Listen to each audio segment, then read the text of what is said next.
तर पहिल्या ब्लॉगची सुरुवात झाली आमची नायगावमधल्या तलबीड या महादेवापासून आणि मी माझा मास्क आणि मी जातोय तलबीडच्या महादेवाला. आणि जाता जाता रस्ता खूप डेंजर होता राव, काय सांगू तुला. पण या चढताना पण उतरताना दोन्ही वेळेस लागली आमची. उतरताना दोन्ही ब्रेक दाबून सुद्धा ब्रेक लागत नव्हतं. आणि शेवटी आम्ही पोहोचलो कसंबसं महादेवाच्या परिसरामध्ये, मंदिराच्या वर चढून. आणि आम्हाचं सौभाग्य की आम्हाला आरतीचा सौभाग्य भेटलं आणि मी आरती अटेंड केलं. आणि स्पेशल म्हणजे काय आवडलं मला या मंदिराबद्दल ते त्याचा देखावा आणि सजावट खूप मस्त होती. आणि स्पेशली हा त्रिशूल खूपच छान सजवत होता त्याच्या शिखरासोबत.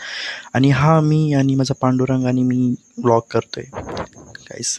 आणि हा माझा पोजर मित्र. पहिलं मी मंदिराच्या परिसरामध्येच व्हिडिओ बनवला, कारण मधामध्ये अलाउड आहे की नाही की हे मला माहिती नव्हतं त्याच्यामुळे. पण नंतर कळालं की हां, अरे मधामध्ये कोणी शिव्या देणारं नाही, म्हणून चला ठीक आहे बनवू शकता मी व्हिडिओ. आणि माझ्या मित्रांचा पुजारीपणा चालूच होता. आणि त्यात मी पण बहती गंगा में हात धो लिया और जल अर्पण कर लिया. सो हा माझा मित्र आणि त्याचा पुजारीपणा हा कुठं सोडत नाही. आणि ठीक आहे, चला जाऊ द्या. पुढच्या ब्लॉगमध्ये भेटू. काहीच पुढचा ब्लॉग बाकीचा आहे नायगावमधला. सो